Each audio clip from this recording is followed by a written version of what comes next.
before you go live. Okay, it's going live now. The wheel is spinning. It says you're live. Okay, so it might have caught that extra stuff. Okay, let me see.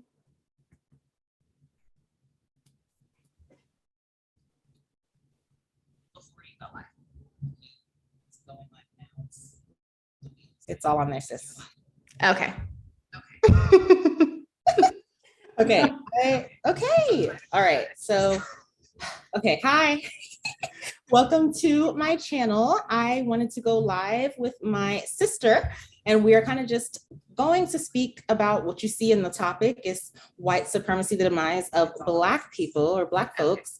And what kind of just inspired us to have this conversation is the fact that, you know, there was a shooting that, you know, kind of left 9 or so folks, you know, without life anymore. And we kind of just wanted to know just regarding like the backlash and like the responses and how people are responding to the incident and still are.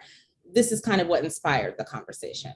So we just wanted to come on here and kind of just have that talk and really unpack, you know, kind of the different issues that we face and we see within our own community and see what really is plaguing the community. For real, for real. Great intro, Sissy. Should I introduce myself? How should we? Yes. You're driving, you're in the driver's seat. But you introduce yourself because I'm so nervous. Okay, yeah, no, it'll be quick. Yeah, I'm Leona Worldwide. I have a YouTube channel and I am Zena's sister and we're twins. And today's conversation, yeah, is just gonna be, I think, around an important conversation and an important topic in the Black community. Essentially, we have a lot of news sensation. Black people are always just a topic of discussion, and it's not necessarily ever or always in a positive light. It's always having something to do with struggle and oppression. And basically our stories are told for us, and we have to align with, I think, the struggle agenda, which I had to break free of that. And in breaking free of that, I kind of just learned about this big gaslighting manipulation thing that's going on in our community and holding us down. So that's my intro. Back to you, Sissy. Well, I kind of wanted to see what your thoughts were in regards to just the social media. I don't want to say outrage. I just want to say the social media responses, because one thing that I know, just like existing as a Black woman, is that I kind of know when to like code switch, I guess. I know when things are like appropriate and things like that. And so when we want to kind of get on the topic of like LinkedIn, I kind of feel like that's a professional platform for, you know, folks that are looking for jobs and things like that. And even a topic like this now has trickled on over into like the LinkedIn space. So I guess this would be that time to kind of just share what you saw from one of your faves. And we can kind of just start there. Okay, let me share my screen and make sure I'm just sharing the most important thing. Maybe I'll just share a window, but I was on LinkedIn and again, talking to Sissy about like what Ben and Jerry, like, I'm like, Ben and Jerry, y'all want to have this conversation on LinkedIn? Aren't y'all in the ice cream making business? So let me share my screen real quick. And I think this should be sharing now. I'm not sure what it's going to look like in the screensaver, how big it is, but this is the post here. Tragic and brutal acts of terrorism targeting Black people, like the shooting Saturday in Buffalo, happened in America because we collectively refuse to acknowledge white supremacy. It is the rot that eats at the soul of our nation. These acts are not the result of any single unstable man, but of a poisoned system, a debased political structure, and a media ecosystem that fuels hate and resentment against others and refuses to see the humanity of Black people, people of color, immigrants, and transgender people. Now, what that has to do with anything in Buffalo, I mean, I guess because of the previous shootings, like the LGBTQ club in Florida and all that stuff, I guess they're lumping all of this in. But Black people can't even go to the grocery store without terror or risking horrifying violence. a grandmother, a community leader, a cancer survivor, a dad just trying to buy a birthday cake for his toddler. The victims' names are important to acknowledge and say. Celestine Chaney, Roberta Drury, Andre McNeil, Catherine Massey, Margus Morrison, Hayward Tenney Patterson, Aaron Salter, Geraldine Talley, Ruth Whitfield, Pearl Young. And Pearl Young was the oldest one on the list. I'm sorry. They join a long list of victims who came before them. The struggle of our time is to confront the forces of white supremacy and systemic racism that day after day add a name after name to this list. Black people and people of color deserve to exist freely in the world without hate. We must dismantle white supremacy. Now, I'm actually going to leave this up here. I wanted to say I'm going to stop sharing, but Sissy, I want to see what's your unpacking of this statement from Ben and Jerry, the ice cream folk. The ice cream folk. I mean, it is kind of, well, there's this like trend, and obviously this has been going on kind of like since Black Lives Matter came onto the scene. It's kind of just like rallying folks and getting the volume turned up on the issues that are going on within the Black community. But I think just my own reaction to that is, I don't know necessarily if that was written by a Black person. And I think that like the issue or the programming is what I really want to get at. So basically there's kind of like this mindset of like victimhood, which is understandable considering the past from like hundreds of years ago. There's like this kind of mindset of like victimization, and obviously like in an issue like this with the shooting, it's obviously horrific and things like that. But is this necessarily, I guess, what is the goal? What is the goal of Black folks to kind of just make sure that our lives are defended, not just in the means of like kind of doing Black Lives Matter or kind of raising awareness on something like this, but it's like, is an issue like this really like a hate crime? Is it planned? I mean, I be having like my own conspiracy, like my own like conspiracy thoughts and things like that. But it just kind of makes me ask, like,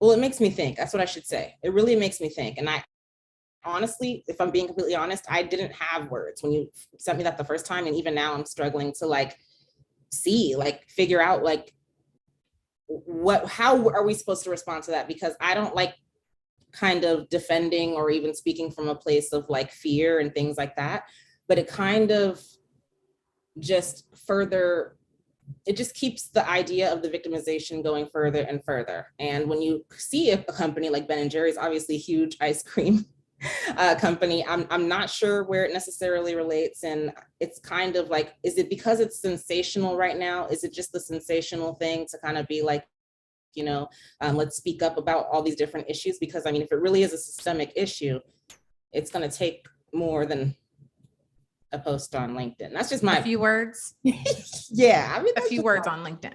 Yeah. Words.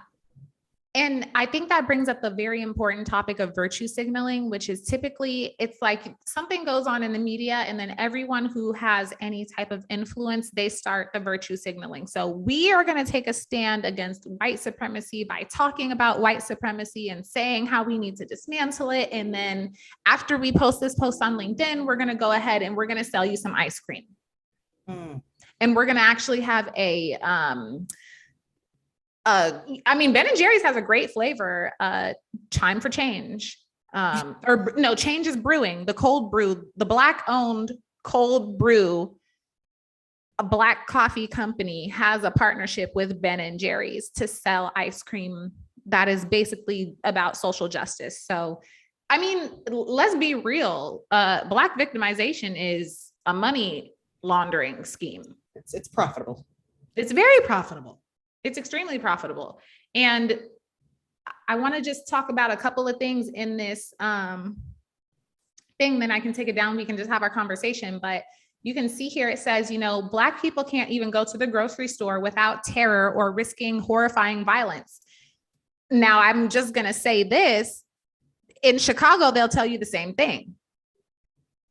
that your kids can't play out in the street. Like I went to visit Andrea in Chicago, and she's like, there's some places where there's like, you should not be walking around after a certain time of night. You shouldn't even be walking around in daylight because you could get popped. Just literally, like kids be getting hit by stray bullets all the time. So when I get on LinkedIn and I see companies virtue signaling, talking about white supremacy is the reason, I just see all the room for missed opportunity for them to say, actually nothing. Ben and Jerry shouldn't have even ran their mouth because this right here, I can appreciate celebrating the life of people who were lost. I can't appreciate touting around, again, your virtue signaling and just making a completely false statement. Like Black people are not, as a Black person, as a person who is Black, because I am not a Black person. I'm a person who is Black by eyes. And by spirit, I'm melanated. That's a different conversation. But I'm not scared to go to the grocery store for risk that I might get gunned down. Yeah. By a random vigilante. Right. It's not a common threat to Black people. I will say, just in regards to that, because I don't want to get too far off topic from what happened in Buffalo, but what is a common threat, and what I think I have noticed is that, like, if you even just kind of live in just a saturated, neighborhood, for example, or just in an area, I guess, where there's a lot of other Black folks, I would say that, gang violence and perhaps even domestic violence is actually your biggest threat. But I don't want to stray too far from Buffalo, but that is for real. Yeah, sorry, I just took down the screen sharing, but that's, I think, the whole purpose. It's like, is white supremacy really the demise of Black folks? Because when you look at it time after time and people be like, you can't bring up the Black on Black crime. It's like, I can absolutely bring up Black on Black crime because no one has anything to say about Black on Black crime that kills way more people by the minute in comparison to these mass shootings that run through the news cycle every few years. So no one cares when Black people are constantly killing Black people, but they care when a white person does it. And that's confusing to me. Yeah. Because there's a lot of stuff that holds Black people back, and it really starts with the individual, which is the same for all the white people who have their issues and all the Latino people who have their issues. It starts with them having those issues that they're experiencing in life. Yeah. And I see Yep.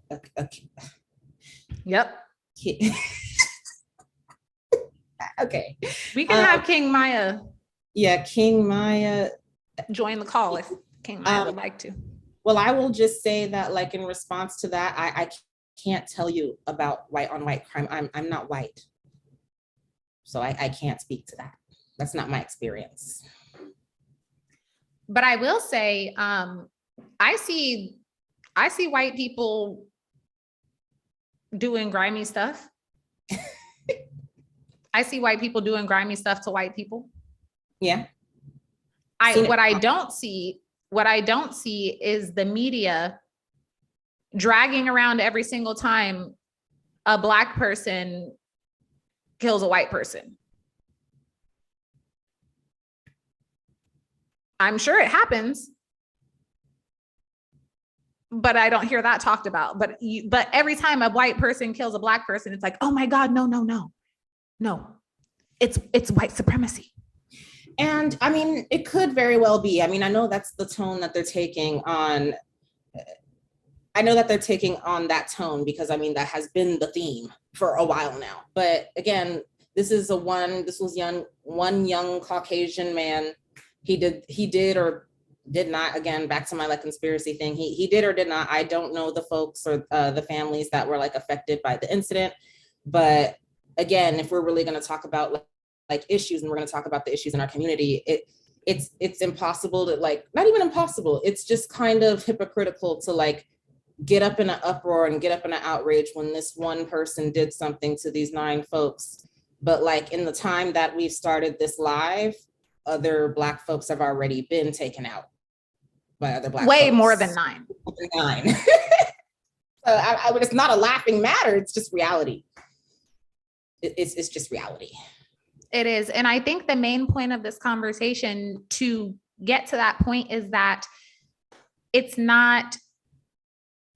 really not white people holding you back. It's you identifying with a certain Black identity that gives you an alibi for why you're not getting ahead. Now, in this case, obviously, these people were reportedly gunned down.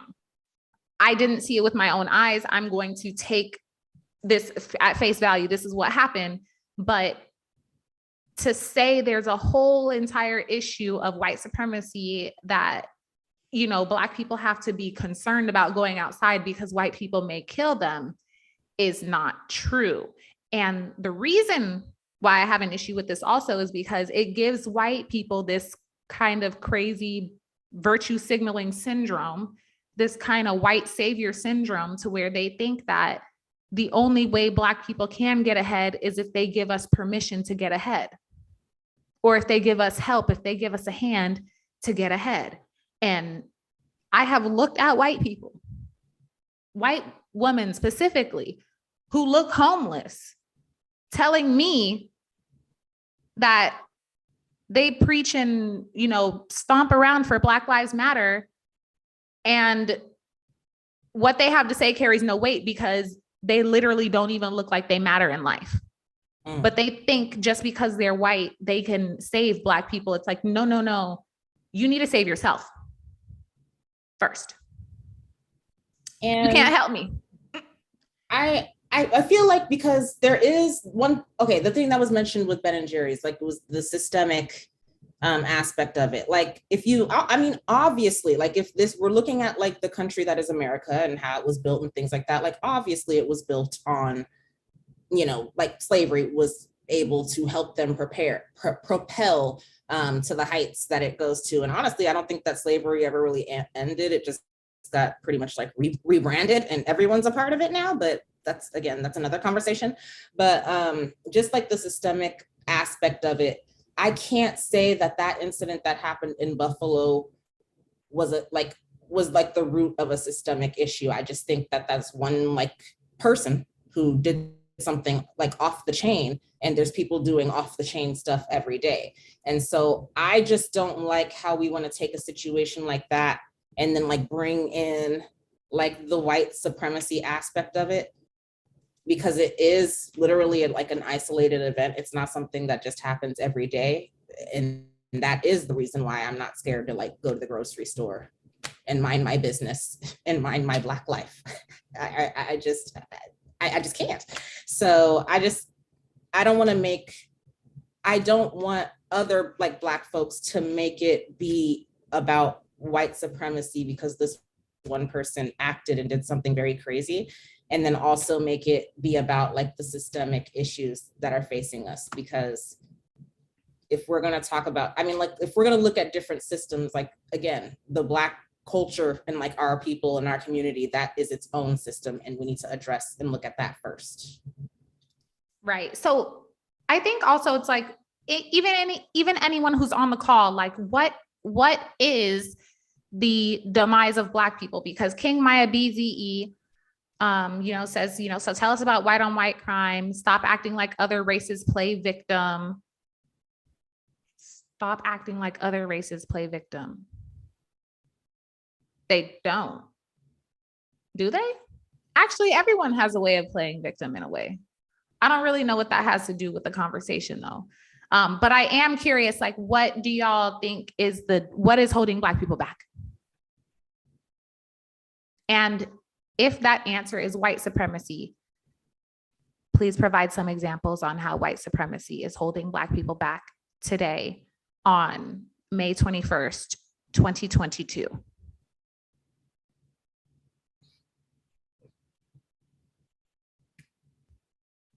But it seems like the comments have stopped rolling in. I mean, I don't think that there's a way, again, it goes back to like sensationalizing it. I know like it being Black in America, obviously it is what it is. But again, like I think it's just kind of irresponsible to kind of just make it be about white supremacy when that's just not something that happened. Like, I don't know if it was like this big thing where they're just like, okay, on this day, we're going to send in this young man and let's make sure like he's dressed like a Klansman. And then also we're going to make sure that there's a higher, like, I don't know. I just don't think that it was systemic or even planned like that. I think this is one isolated incident. And it's hard for me to kind of take into account white supremacy on an issue like this, in this incident that happened in Buffalo. And I think it's kind of like a psyop or like intentional to like brainwash. I mean, you know, the media's job, we were both journalism majors, just really just kind of put that fear like in people's minds, like, oh my gosh, I can't believe this happened. Oh my gosh, like being Black, I mean, we really do have something to be scared of because we're gonna go to the store and what if we do run into a young white man? Oh my God, like, but that's not true. Or that's not what happens on a day-to-day. Speaking from my own experience, I literally don't know what's happening with other folks, but in the conversations that I've had with other people, they've never said that like, and then I was in Sprouts and I saw someone, he looked sketchy and I feared for my life and I got out of there. Like, it just is not something that I come across. Right. And I think it also just really brings down our stock and brings down our value. Like it's embarrassing to me. And I guess I should start by saying, I actually was under this spell. I actually used to believe that white supremacy was the reason I was not getting ahead. And when I told that to white people and they kept moving ahead in the same manner that they were moving ahead, and I started to get better because I took some feedback instead of using the alibi of, oh, it's white supremacy. That's the reason why I'm being held back. I leveled up into the person that I'm becoming now. And every single time that I get to the person that I want to be, I start leveling up to the next thing. Yeah. So once you realize that holding on to this belief, it doesn't make you mentally stronger. It doesn't earn you any more money. It doesn't make you a better person. It just gives you, if you want to stop the buck at, hey, white supremacy is the reason why you're not moving forward, then what's next then? Because if that's always going to be your alibi, if that's always going to be your excuse, you can't go anywhere. What's next? I think that like, it's kind of what you said before, it starts with the individual. It's kind of just like a way of offloading like the accountability onto someone else, and then again blaming it on the history, blaming it on everything that has happened. But again, just having that, what do they call it, like emotional currency, like something about like being present and understanding what's happening right now. It really does come down to the individual. And if an individual is operating with a mindset like that, then of course that they're going to be stagnant. Like, of course, because you've already put up that blockade on yourself. Like, you've already put that in there. And I think, and I have to say this because, you know, we're from San Diego. I mean, I think there could be just, maybe we just grew up around too many white people. Like, I don't know, like maybe we were just like too integrated and we were able to see. And it's just like, well, when you have like friends that are white and stuff like that, it's just like, well, if you see them doing something and you're hanging out in the same friend group, you can't be the one that's not doing anything. Like, you all match each other. So I don't know. I don't think that at this present day and age in 2022, May 21st, like you said, I do not think that it is white supremacy that is holding us back. Do I think that white supremacy is a part of like the American culture? Sure. But as far as getting ahead, that's a choice that you have to make like every day. Like, for example, you can't blame like not graduating high school on white supremacy, or blame like not holding down a job, or blame like not fathering your children. I mean, you just like, that's literally, that's not, white supremacy is not the issue. That's you. That's just all you. You have choices. And when you come, when you come to a wall, in the maze, you can turn back and go another way and try a new route. Or you can just say, I'm here at the wall. I'm never going to make it to the end of the maze. I'm never going to make it to the prize. And that is what a lot of Black people that's the route that they choose to go. It's like, oh, no, I'm just going to stop here. And even though I've reached this mindset at, 20 years old, because I was programmed and kind of indoctrinated in college, I'm just going to stop this now right here. And I'm never going to excel because it's not in the stars for me to excel, because of course, white supremacy has been here for forever and it's going to be here for forever. And there's nothing that I can do about it. And that alone, it just literally just takes me right back to like Black Lives Matter. It's just like, if you're facing like white supremacy and you really think that's holding you back, I mean, like, don't you have it in you to be like, what are you going to do about it? Or like, how am I going to live my life in a way that shows that it matters, as opposed to begging people who are like not even in the community to recognize the value. But it's like, if you have to go out and yell about it, perhaps they're on. I mean, like, what are you defending exactly? I mean, like, why are your lives not speaking to your value? It would be my question, I guess. Yeah, that looking glass. I mean, but to say, because I've seen both sides of the coin. I've been on the other side where I was just like, oh, no, white supremacy is it. And this world is jacked up. But then I'm losing my train of thought for a second right now. But I realized the reason that I got to this point is because I started to listen. See, this is the strategy. I started to listen to white people admit to having this power and admitting to the fact that this is true. And I was just like, oh my God, like, white people are even admitting it. It's not just Black people complaining about it. It's white people admitting it, but it would be a few key white people who are speaking on behalf of all white people. And I'm thinking like, oh my goodness, because this one white person thinks this, all white people think this way. It's inherent for that culture, even though all of my experience in my life did not support that narrative.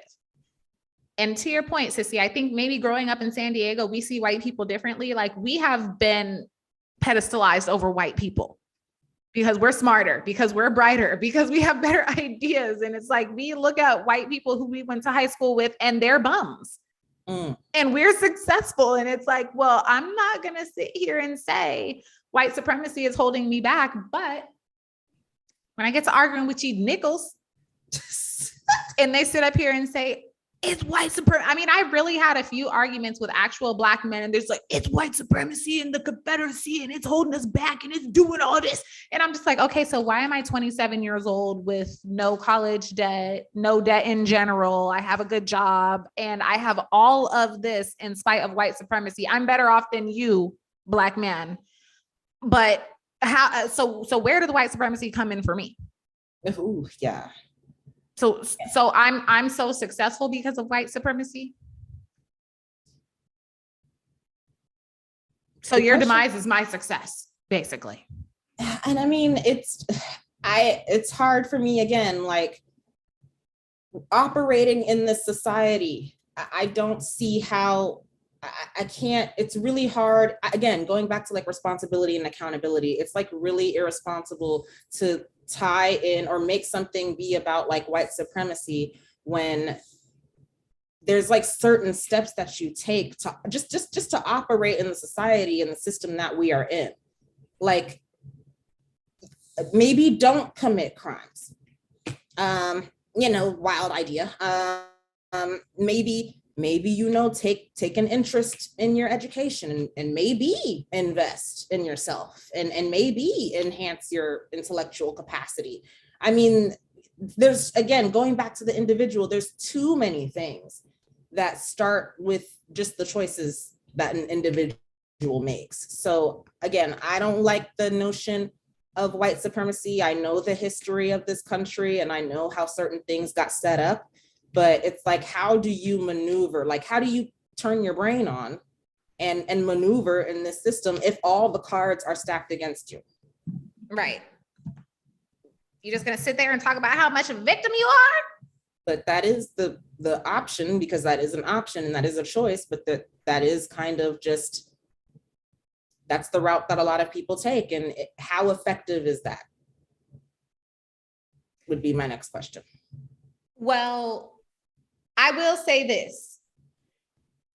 Some people do go and play their Black card and they are extremely successful about it. So I will say, when you're going to play that white supremacy card, you better play it. You better pull out all stops and you better make it really, really worth it. Because if that shit does not work, you are going to be you're going to be sitting there still Black. You're still going to be Black after begging these people. Like, so you better, if you're going to go and take that route, you better stand on that hill. Kings without no kingdoms. Marius Rafael Negas Estefanios. Jeez, that's a long name. Hello. Don't actually, I lost my train of thought, but I only date white men. Are you a man? Oh, okay, he is. But why do you only date white men? The conversation here is talking about how, you know, it is white supremacy holding Black people back specifically. So we'd love to talk about and see your guys' comments and thoughts on that. Hello, sister love from Eritrea. You from Eritrea and you only date white men now? Where are the white men in Eritrea? I haven't been there. The Italians. The Italians never took over Ethiopia or Eritrea, actually. So okay, white gay men is more high earned and high valued in LGBTQ of Europe. Discrete African LGBTQ is struggle besties. Okay, but let's talk about, okay, that brings up a great point, because the psyche of Black men, honestly, Black men have no reason to be successful, because anytime they even try, white supremacy is going to stop them. Do you guys not understand the impact of manipulation and gaslighting, to where your futures and your destinies are written out for you in the media, in books, in shows, in every single thing? And you actually manifest that. And that's confirmation bias. You actually live out this theater and make it your reality. That's essentially what's happening here. If you do not tell Black people about racism, most of them would not think, oh my God, it's because I'm Black that I received this treatment. Oh my God, it's because of this. They would actually look at things objectively and say, was there room for improvement for me here? What? Because like I said, when I went to my old boss and I was just, after watching a Robin, you guys, I was telling my sister this before the video. So I actually got to see Robin DiAngelo live on the podium. I went to this tech conference, Women in Tech, blah, blah, blah. Oh, we need diversity and equity in tech because it's man run and all this stuff. Robin DiAngelo came up talking about how the media is owned by white people. Basketball teams are owned by white people. Your life is owned by white people. And mind you, this is a white person talking to a crowd of mainly white and mainly actually Indian people, because when you get into tech, it's Asians. She's saying this, and someone who didn't experience this growing up, like me, I immediately was just like, oh my God, this is what's happening to me. This is my fate. This is actually true. Like, oh my goodness. Like I said, that confirmation bias. You see a white person telling it to you and you're not realize you're being manipulated. And if I held on to that, I was in that energy for a brief, probably 5-6 months. And there was a lot of residual resentment from there that also helped my problems, but that helped compound my problems. But I see how it happens, but I'm telling you, as soon as you break free from that and you stop looking at white supremacy to be your problem, you will take your power back, and you will see that there are no limits of this ghost that is holding you back. Go ahead, Sissy. I would just say that, like, kind of just in response to Mateo's comments, if you do kind of just remove like the psyche and like the whole like manipulation of like white supremacy and things like that, I think that like what we're looking at here is when he says like, for example, white gay men is more high earned and high valued.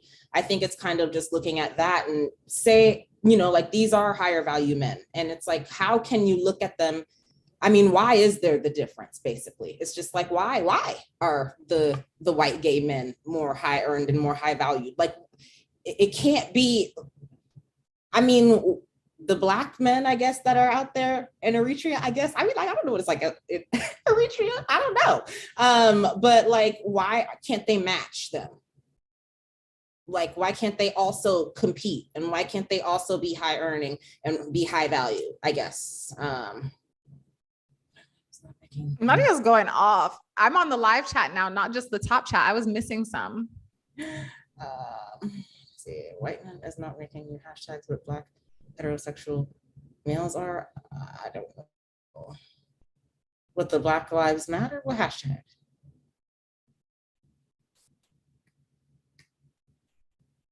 Well, I don't know.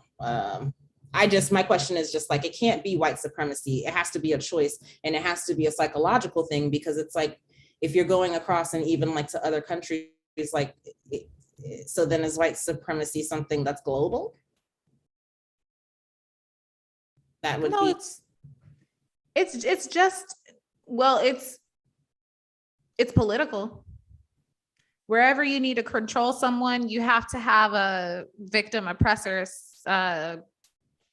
dynamic to get things pushed forward. I mean, you look at even men and women, women's suffrage. Like, it needed to be men against women in order to get these laws passed. When women got freedoms to start living this equal world with these men, they woke a sleeping giant, because we started outrunning these nickels. I mean, the issue now is there are not enough compatible men for all these smart women out here. Yeah. And well, that kind of just takes me to, if we're going to be looking at this and looking at the issues that are certainly plaguing, you know, like the Black community, because this is something I have seen in real life. It's kind of, you know, women who are advancing themselves and are education and are looking to increase like their earning potential and things like that. They have to match up with someone who's also doing that, but there is some sort of like loyalty and just like hold it downness for, you know, like the Black men in our community who are not performing at the same rate. And if we're going to look at like what's holding us down or what's bringing us back or anything like that, it would just be like, I guess that women, young Black women who are, you know, pursuing their education and things like that, they need to get with men who are doing the same thing and not be loyal to those who are nowhere near her level, because that's a major issue. It's an actual issue that I see time and time again. Yeah. And so, to the point of, is white supremacy the issue? I think lack of accountability is the issue. I think brainwashing is the issue. Psychological operations is the issue. Like, I have not seen in the media, in the workplace, like, this stuff is so strong. Like I said, it's spreading to the white community to where they're now feeling guilty about being white. Even ones who are not racist, they think they're inherently racist and they just can't help it because that's what's being told. Like, there is a massive campaign going on to make Black people disqualify themselves. Because why should they try? Because they're never going to win. Because the boogie monster is out there watching your every step and making sure that you stay down. And you are staying down. You're living right within that idea frame, right within that stereotype. You are living the stereotype. Oh, I can't get a job. Oh, I can't get an education. Oh, I can't get to Matthias. I'm chatting too much, sissy. Go through these comments. Well, I mean, I'm not sure how this necessarily relates to like what we're talking about. I do see here, it says white gay men have not internalized homophobia. Plus Eritrea is Christian like Ethiopia, where penal code law criminalizing Black LGBTQ lives and legitimizing torture and imprisonment of them. It says white zaddy protects us. And I mean, see, it's getting political. I don't know the political aspect of it. All I do know is that, like, based on history, and based on like what I see, is that this white zaddy you're talking about, I mean, he has demonstrated that he has the ability to protect and really like keep people safe from harm. So again, it's kind of going back to like, we can kind of look at the Black community again, like is Black zaddy, is he protecting anybody? You know, is he providing for anybody? Is he making sure that certain laws and things are going to the Supreme Court to try and get passed and things like that? I mean, what's he doing? But he's not, though. He doesn't, the typical, the average Black man, I guess, that exists in the Black community, he's not necessarily big on education. Doesn't necessarily see the need to like advance like his skills or anything like that, because it's like you said before, he's already made up like white supremacy is going to keep him down anyway, so why try? Exactly. And it's a self-fulfilling prophecy.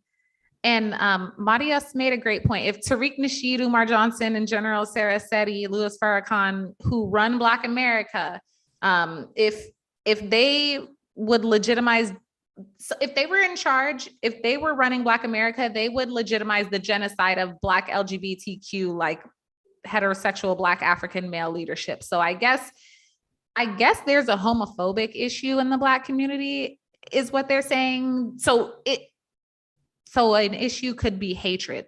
Black people's issue could be hatred, because it seems like this person's saying white people can just accept Black people for what they are. Well, what kind of hatred? Is it self-hatred? Because that's something that I feel like I see.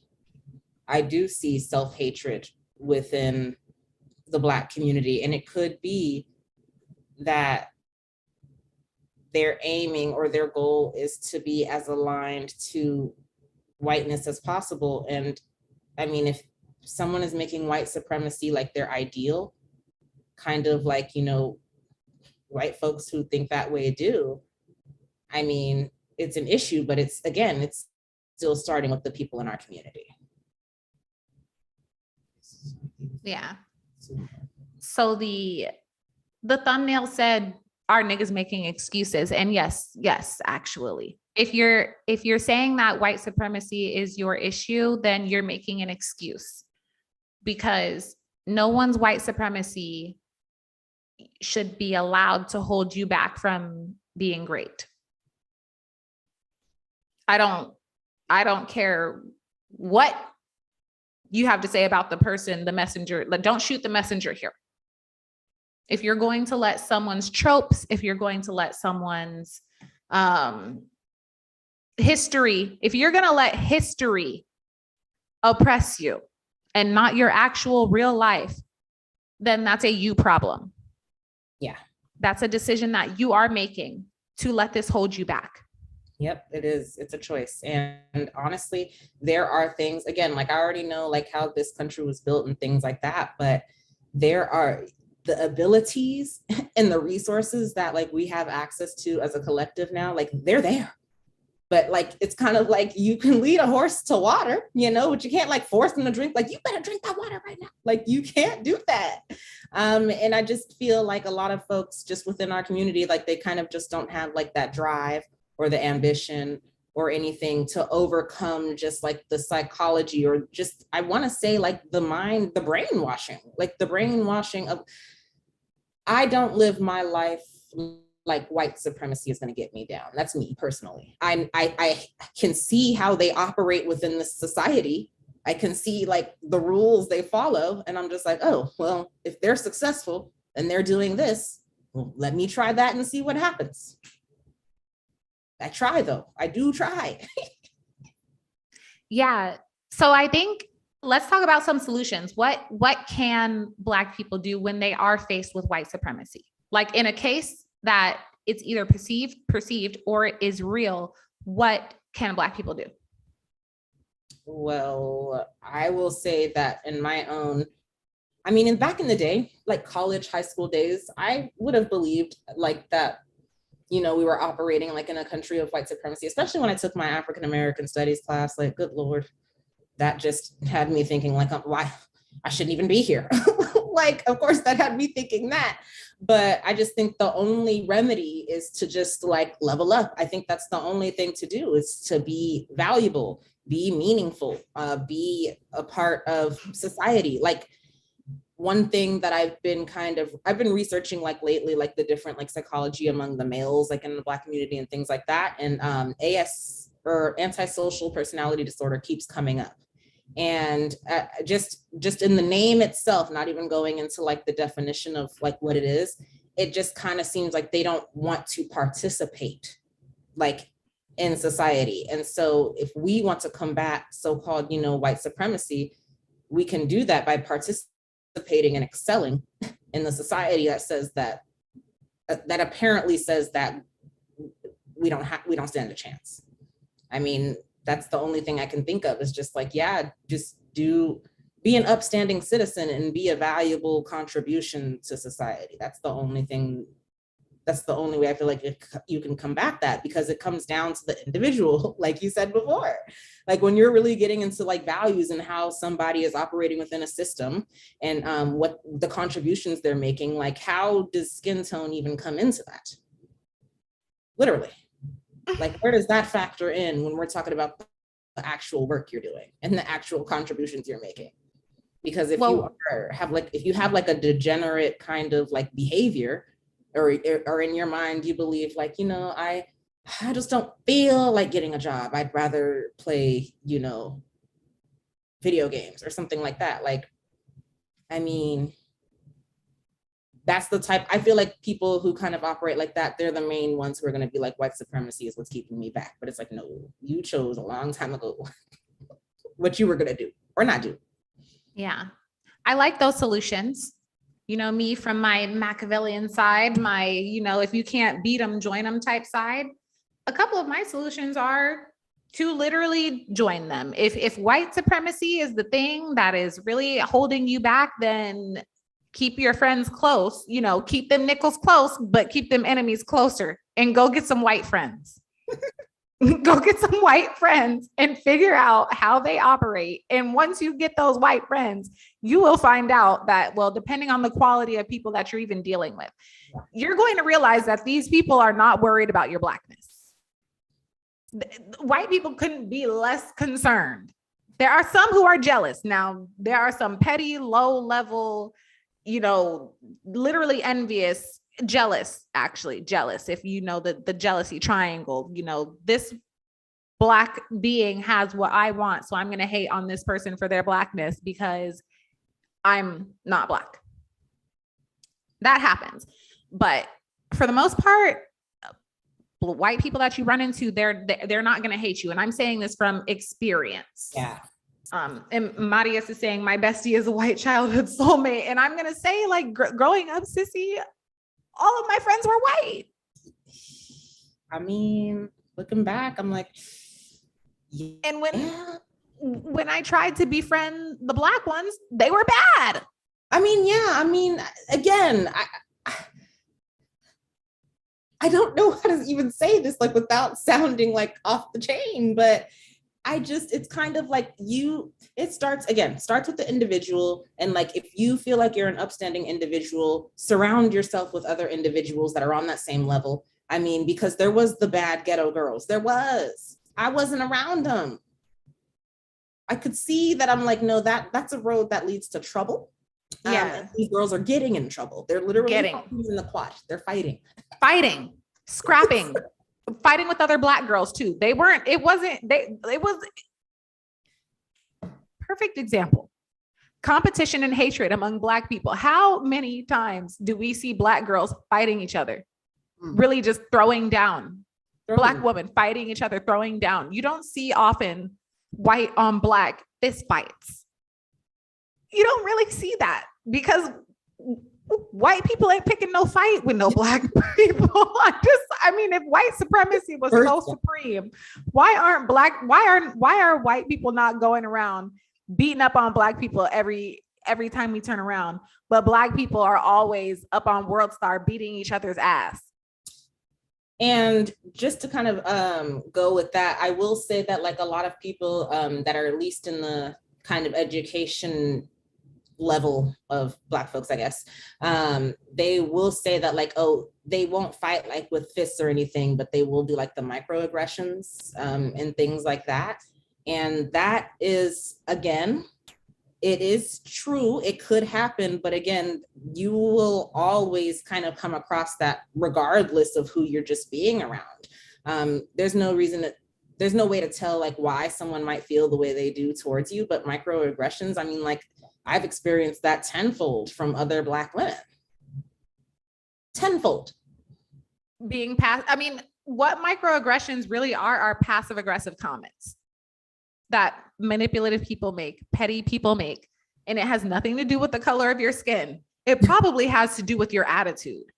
Because when someone comes and gives me some attitude, when I wasn't looking for it, like when I didn't prompt that, then I start to get passive aggressive. It's just a natural defensive mechanism. It's a natural thing. So to say, again, to say this, I actually was someone who accused my white manager of being racist. Oh God. And like I said, at the end of it, I mean, I'm surprised the woman actually didn't hate me. Like she, through all of this stuff, she was just like, no, Leona, like I understand, I want to be better. And like, she's saying this and I can actually see her making changes. And I'm just like, there actually was nothing wrong with you. I mean, you are a little silly. You are a little silly. You don't pay attention well. You're easily played, but you're getting played and manipulated by your white counterpart. Yeah. Like, I mean, it's not, it was never a racist thing. And like I said, in the end of that, once I realized, oh shit, like I'm still Black and this woman is still dealing with me and she's trying to help me get ahead in my career and she's listening to what I'm saying and she's really trying to prove to me that she's not racist because society says that she is. And I aligned with it and I called her that. She's literally still trying to say, how can I help you? Like, what can I do? Not, oh, you're right, I'm racist. Let me just give you that promotion. You're right, I'm racist. Let me just give you that raise. It wasn't that. She gave real feedback. These are the things that you can do. And what I did is I went and I did them. And I went to the same company and being on the other side, it's like, I saw how many Indian people complained about their salary and their managers were just like, I can't do anything about it. We're talking Indian on Indian. We're talking white on white. We're talking all of this stuff. And it's like, no, it's not happening to you because you're Black. It's happening to you because you work in a business. And business is not personal. It's strictly financial. Right. And I think you just said something major, because if you don't understand that this whole country operates on business, and it's just like, how well are you at doing like business? I mean, honestly, the way this issue set up, that is the value. Like, how well do you handle business? And well, within our community, they be killing each other over bad business. Right. Oh, you owe me my money? Oh, you can't pay up? There go your life. Literally. And there go your baby mama too. They make business very emotional and personal. Very personal. And that's not how you propel yourself forward either. You got to be more strategic. I mean, you just got to be more strategic. Play that Black card, but play it at the right time. And make sure that when you play it, you're going to win. Don't play that Black card and lose. Yeah, I just, with the tone of everything that is today, and I mean, it is a different, it literally like is a different era. Like Black people have voices and things like that. I mean, there's just so much that's like now in 2022 that's in favor of Black people, that it's just like, how on earth are you using your voice to still complain about stuff that happened like hundreds of years ago? Like, how are you not using your voice to actually use it to propel you forward and network, for example, and just get around other people who, you know, you can see yourself teaming up with and leveling up with in society? Yeah. If you don't want to be a part of society, then the game's over. Before it even began, it's just over. Before it even began. I'll tell you what, if you have white people in your life who are letting you play the victim role, they are not on your side. They are not your friend. They're being very fake. They're being very disingenuous, and they want to see you fall. If you have, I'm going to have to say that one more time. If my white peers ever started saying that I could not get anywhere because I am Black and started coddling me in that energy and letting me be a victim, that is when I would know that these white people hated me. That is white hatred, allowing you to have alibis for not getting better when they know damn well that if you just get yourself past that one little mental hurdle, you would unlock everything. Yeah. So if a white person comes up and gives you some feedback like, hey, I don't really know how to tell you this. I'm not trying to be racist. I'm trying to be sensitive to this, but this is just kind of the way that I feel. If they come up to you and say something like that, you keep that white friend in your pocket. You keep that white friend on your board of advisors. Yes. And I will say from experience, that, and this is just like one white man. So I don't need like any of the crazy like bed wench comments or anything like that. But I just know that he had literally an interest in like seeing me grow and was going to provide constructive criticism, not just straight up criticism, and provide me with ways that I could like enhance myself. And of course, and I don't think this is a white supremacy thing. I think it's just looking at the nature of this country and actually seeing like who are in like positions of power. You would have to literally have to be blind to not see. I can take his advice because I see how he lives his life and I see that he's very strategic in the moves that he makes. And I'm just like, you know what? He's giving me advice that's going to be helpful for my life and my growth.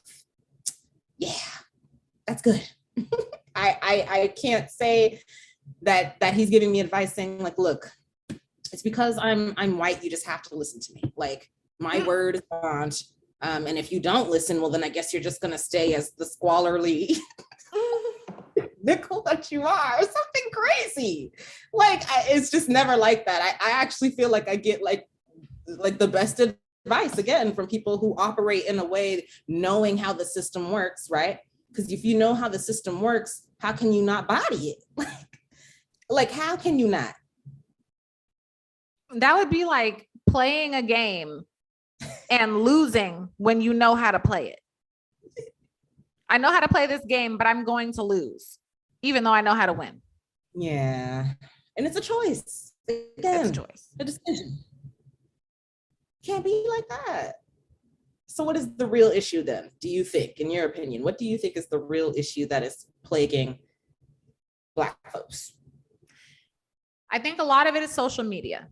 We are the number one consumers of media. I think that's an actual factual statistic when they run, what is it, Nelson, and what's the other media stats? What, Pew? Maybe Pew, but I thought there was like another consumer, not Time Warner, but there are these media firms who are collecting data on, viewers and stuff. We did this in one of our JMS classes. Black people consume the most media. So if everything's accessible, all you need is some Wi-Fi and you can get on the internet and you have access to the internet, and everything on the internet is saying Black people are subject to white supremacy, then people in your real life are also looking at that same internet, reflecting that same message. And then they do it in the workplace. And then they do it on billboards. And then they do it in sports. And then they do it and they pull these stops out at every single interaction that you have with the media. I cannot blame people for having this mentality because they're being conditioned and they're being programmed and indoctrinated to be like this. So the problem is social media and not having any good stories out there about Black people, anything that people can look up to. I think also a lot of envy, jealousy, and hatred among Black people. That's crabs in a bucket is something that is not reserved only for Black people, of course, but we do have a tendency to bring people down when we can just level up. Yeah. Crabs in a bucket. And then just making excuses for everything. Instead of just going out and excelling and, you know, call it a chip on your shoulder, call it having pride, have it being call it being egotistical, whatever, instead of going out and saying, yeah, you know, that picture that you painted for me in the media? Yeah, so that's not me, but I want to I want to kind of see, you know, how I ended up like this. And, you know, you start proving people wrong, then you can really get down to being a better person and being better for your community. I mean, yeah. How are you showing up? Yes. And are you showing up dusty? Right. And blaming white people because you showed up dusty. You wearing sweats outside, and that's a white person's fault. You're getting treated like a bum because the way that you're dressed, and you think it's the color of your skin. Bonetta. Bonetta. Why'd you bring in Bonetta? She didn't do that. Oh no, it's because they're racist. No, it's actually because you look like a bum, and I have seen bummy people of all races get treated like bums when they look like bums. Yeah. It's not your Blackness, it's your bumminess. That was a word. It's your dust. It's your dust. Fix your dust. Fix your dust. I mean, honestly, it really does come down to that. Look at the folks, right? We already know how everything is positioned in the totem pole and everything like that. If you are Black, they used to say a long time ago, like everyone gets the speech, like you have to perform 200 or 20 times harder just to get the same something. Half the recognition. Look, just have the results. Like if there's a tier of people, just perform as the best. Like if you really want to blow people out of the water and expectations set for yourself, you know, like really show up. But you can't show up halfway and then try to blame it on somebody. That is literally, not only is that powerless, like you literally are just said, like, I have some power, but I'm only going to use half of it.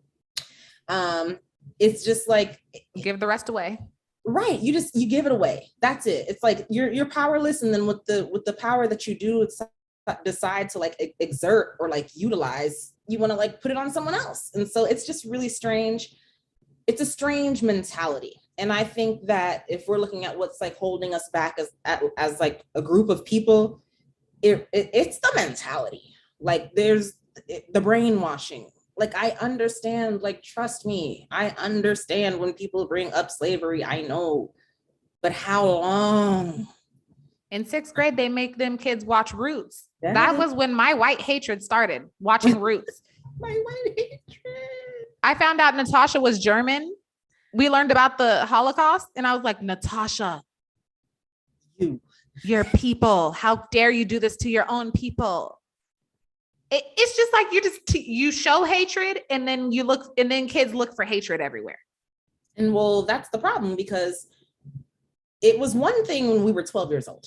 That's one thing, you know, but like these are grown adults now. And it's not just Roots in the history classroom. Now it's just media. And, you know, looking at that and believing that, and it's just like, but you do have autonomy. Like you are grown. Like you have choices that you can make, and you have changes that you can make within yourself. Me, if I see some stuff that has to do with like, if it looks like criticism or something, like trying to bring Black women down, I'm just like, you know what? I'm about to show out just because. I'm about to just show out even more. Just because you expect me to be down there on that level. And it's like, I can't prove you right. Right. I cannot prove you right. My pride won't let me. So I don't know. I just think that, and maybe that's the issue. Maybe the mentality is just like, because of the brainwashing and because of the propaganda and everything like that, just having to just demean our status and things like that, in addition to people actually not really trying. Maybe it is just kind of like, there's no pride in like existing as Black people, but that's not my case. I'm really glad and fortunate to have been born a Black woman, a beautiful one at that. And hey. I just think that Well, I have pride in my life. I have so much pride that I don't even have to try and, convince anybody else that my life matters. Yeah. There is no convincing. It just does. It just matters. And I love that you say that. And I know you said, you were born a Black woman. And again, the way that I see things is I'm a conscience that happened to be put in a Black body. It happened. Okay.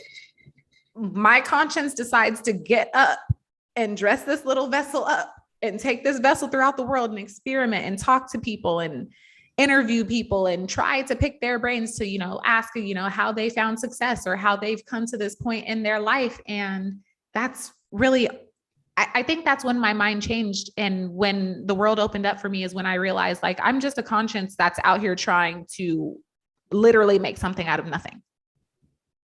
Yeah. And every other thing in this society is just a conscience that has a different vessel. Mm-hmm. And what these consciences decide to do with their vessel, that's what they decide. But it's really just mental. Like your conscience is not Black. Your conscience, who knows what is in your head? Who knows what the conscience actually looks like? Apparently it just looks like a slimy brain, but like this stuff doesn't even matter. At the end of the day, racism, it just really doesn't matter. Yeah, but I mean, we live, not getting like too spiritual or anything like that. We do live like in a world where people only operate like from their five senses. And so it's like they're not even looking at like their consciousness being like in a vessel or anything like that. They're only seeing the vessels. They only know the storyline of white supremacy and slavery and everything like that. Because again, it was programmed into us from young. It was in the school. Right? It was in the schools. So I mean, starting there, it's just like, I guess that's kind of where we come into like going back to the individual, and even you bringing up consciousness. It's just like, you have to, with your consciousness and with your brain and with your intelligence, you have to make a decision. And you have to decide, and even kind of look at things like from a like analytical standpoint. Like, when you really think about skin tone, and I'm saying this as a Black woman, it's really trivial. It just is extremely trivial, extremely. Their stereotypes exist, and then they become beliefs because people play into them. They embody them. They live the stereotype. And if I know the stereotype, I'm going to do whatever I can, again, with my intellect and with my decision making. I'm going to be like, yeah, so I'm not going to align with that stereotype because I personally think it's ghetto. That's just me personally. I think it's not cute, and I don't want to be seen that way, and I don't want to present myself that way. So I have like my own stereotypes that I just have for me, and I live out those. And so, yeah, it becomes very trivial, and we're going to walk, around, and we deal with other people who do operate from this very limited and trivial kind of mindset. But again, it's your choice to let it get you down, because yes, if something like that is going to get you down, you're going to stay down. I'm like, yeah, but like, you got to get back up, or you're going to stay down. Like, where's your resiliency? It's like people, and I've been there, so I can understand. But again, I didn't sit there for very long. There's a point in time where your resentment, you realize you don't need to be resentful. That was resilience. That was actually resilience. You made it through all of that, and you are at the end now. And what are you going to do with the information that you have to ensure that you keep getting better? Because you can't keep being the victim of racism 30 times, 40 times, 50, every single day of your life for 50 years. We just can't. Like, that means you never learned how to play the game. If you keep losing the same game. I just don't want to see it anymore. I just don't want to see it anymore. I feel like I have gotten to the point, look, I'm not even 30 yet, but I'm just like, look, I can't live. Like, this is not even a narrative. This is not a winning narrative. It's not. And I don't want to align with it. I don't want it to represent me. I don't want this weak shit representing me. Oh my gosh. I don't know, but you can't, how do you, there's no way to like take like these thoughts and put them into like the collective. I mean, we're talking about like a whole collective of folks who have like made this decision, and they have, I can't say they don't have the ability to overcome the brainwashing. It's just that it does take work. It does take work to overcome. I feel like you have done the work, and like many of the conversations that we've had, I feel like you've spoken to the work that you've done, and I feel like I've done the work as well. And if that's another issue that's kind of plaguing us, people not wanting to put in that work to overcome, you know, the brainwashing, again, it's just like, dang, like you made that choice. Can't do nothing with them. Got to move on. Got to keep leveling up. Got to cut the dead weight, and literally just, they'll figure it out, or they won't. Yeah. And I feel like, ooh, okay, yeah. This is, I'm not sure how related this is to this, but there also is kind of what ties in, it's kind of like the religious aspect, and how a lot of, you know, of our people kind of are waiting for like a savior, or have a savior, and they have like, you know, they've been in the church, they think a certain way, and it's kind of like, again, kind of removing accountability from themselves and putting it into like the savior, just like, I know we're in like this situation, we're meant to struggle, but I mean, like, as long as JS is my Lord and Savior, or I mean JC is my Lord and Savior, then I'm okay. And again, it kind of just off puts the responsibility and the accountability of like actually doing something, because there are a lot of people who are also thinking like, I'm in this situation and there's nothing I can do about it, I just have to wait for my savior. And that's another huge, like, gigantic thing that I think is holding back so many people. Yes, you must save yourself. Your white savior is not going to come and demolish white supremacy so that you can get ahead. You're going to have to move past that ghost. You're going to have to fight that ghost on you're going to have to stop being afraid of the dark. Yeah. Stop being afraid of the dark. Go and explore it. Go explore the dark. There is a lot to find in the dark. There is. Too much. Look, your true self is in the dark, probably. Yes. Your shadow self, your shadow side, all that stuff that you need to unpack. Like you're just scratching the surface. It's not white supremacy. It's once you get past the white supremacy thing, you're just like, okay, now how am I in my own way? Okay, now what do I have to unpack? Okay, now what do I have to get deep down into? Like you said, the inner work. You have to do the inner work. You have to do the inner work. You have to. And we are not. And we are not taught, and it's not emphasized enough, the importance of inner work, because everything that happens in your life has to do with the circumstances outside of you. Once I realized internally, I don't find anyone, I don't care what color you are, I don't find anyone superior to me. Yeah. No, I am the Leona supremacist. I am better than all of you. Yes. I am better than all of you people. I'm better than all of you. I'm better than I was yesterday as well. But I'm the best yet. I'm the best to ever walk the face of this planet Earth. Once you start getting in that energy, you start moving like, oh shit, yeah, like I'm the baddest bitch on earth. That's what that's what Black people need to do. Realize that they're the baddest, and then start moving in that energy.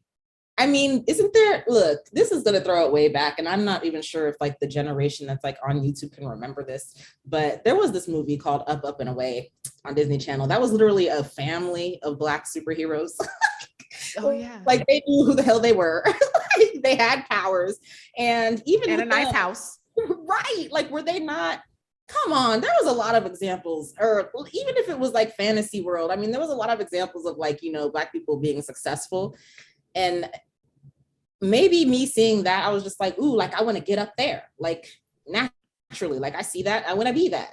But maybe that's not, look, I don't know. It comes back down to choices. And some people have just decided, like, when you don't go within and like find your powers, because you will find some. I mean, I promise if you do the work, you're going to figure out that you are a walking god or goddess. Guaranteed. Like it's guaranteed. It doesn't matter what no one tells you, because you already know they don't know what they're talking about. Because how could they know you? Yes, they have your destiny. Who's going to know you better than you? But if you don't know you because you refuse to go within, then yes, you can fall. Like this can be your detriment. Like this notion of white supremacy, it can affect you and you can be held back time and time and time again because you have to overcome that. It's a choice up here. And it does take work. And it's scary at first, yes, but I mean, good Lord, once you get over the bridge, you're over the bridge. You're just like, shit, there was nothing to be afraid of. It's just me. I was afraid of my own self the whole time. Damn it. Yeah. I held myself back. Oh, damn. That sucks. Now that's a realization because it's just like, how long are you going to wait to get there? Because like, if you're watching this video right now, and this is even making sense to you, like start that work, like start that work. You got to stop putting the power in the hands of all these other people. Because like, what you gonna do with your life? Because no one's gonna live your life for you. You're the only one who's gonna be animating the vessel that you're in right now until, you know, it's time for that vessel to be here no more. Right. But yes, you being responsible, you the one like who's bringing the body online and everything like that. You're gonna be responsible for that whole thing. So the real question is just like, literally, what you gonna do? What you gonna do? What you gonna do? Oh man. Do something, make a decision. Start taking action and start taking control of your life. I mean, sorry, Sissy, I actually really have to pee. So I'm like, I've been holding it for a long time, but I'm like, let me know when we're going into final remarks.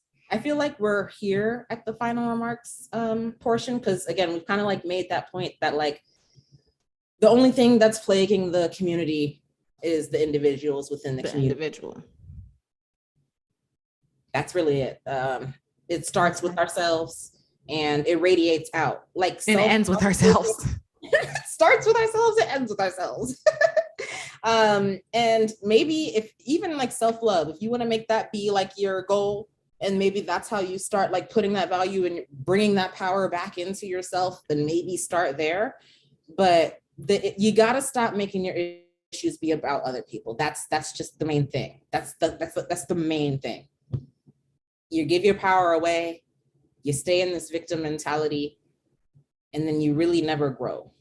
And then you just stay struggling forever. And that's not even, first of all, struggling is not even cute. Like, it's not fun. It's not sexy. It's not attractive. It's just not. It's not desirable. No. I want to struggle when I grow up. It doesn't make you look strong at all. It makes you look crazy. I mean, I just got to be honest. Like when someone is struggling and strung out, like you can tell it's just not cute. Look like life, you know, breathe life into yourself, work on yourself, transform yourself. That's what I think that collectively Black folks can do instead of blaming their woes on anybody but themselves. Agreed. Well said. I really don't have anything much more to add to that, except understand negative influences. It's important to be able to understand a negative influence and listen to it, but don't internalize it. Because negative influence is literally everywhere. It provokes people. That's the true, what do we have here? That's the true rot that eats at the soul of our nation. Negative influence. That's because negative influence make that money. That's why. Negative influence makes a lot of money for people. And the next thing I can say, understand some business, Black folk. Yes. Start looking into business. Get a job at a company that, even if it's McDonald's, even if it's Ross, get a job and understand what the business does. Understand how people are cutthroat towards their own peers, people who look like them, because it's business. Business is strictly financial. Drake said this. That green is what they're really paying attention to. Okay. Understand business, understand negative influences. Don't let it penetrate you, and look within. Understand your power. Yep. Tell yourself every single day until you believe it. I'm the baddest bitch to ever walk the face of this earth. I'm the baddest nigga to ever walk the face of this earth. Don't say that though and still be dusty every single day for 10 years. Lord. Because then you're just lying to yourself. Yes. And then everybody else. and no one else believes it. And then you're mad. And oh God, we can't be here every single step of the way. You're going to have to figure it out on your own. Walk your talk. Walk your talk. Start talking, but then start walking the talk. Do it. Line it up. I'm that nigga. Then you better be doing something that proves that you that nigga. Prove it. Yes. That's really, I mean, that is really all we can say about it, I think. Are you doing what that nigga would do? Are you making money? Are you growing and developing? Are you mentoring other people to actually be quality people and contribute to our evolution and not our demise? Because that's what I think you and I are doing here, Sissy. We're trying to offer a different perspective based on our personal experience, not stats, not tropes, not past stories, but how we came up under the thumb that was white supremacy that was holding us down. I mean, yeah, and we were letting it because we had put our power into the notion. Yes, we did. That's all that I have to say, Sissy. All right, that's all I have as well. I know you have to use the bathroom, and for the folks that were in here, thank you for watching. It was an interesting topic, I think. It was. So, Sistren, we will reconvene after this. And to the viewers, thank you. I hope you enjoy the rest of your Saturday evening or day. It's the evening for me. I'm on the East Coast. So the rest of your Saturday, the rest of your weekend, and do something amazing. Shoot. Do something amazing. Be better every day. Be better today than you were yesterday. And as long as you have that as your North Star, you really can't go backwards. You can't. Walk slowly, but never backward. Yeah, I agree. All right. Well, I'll talk to you later. Bye, y'all. Bye, guys.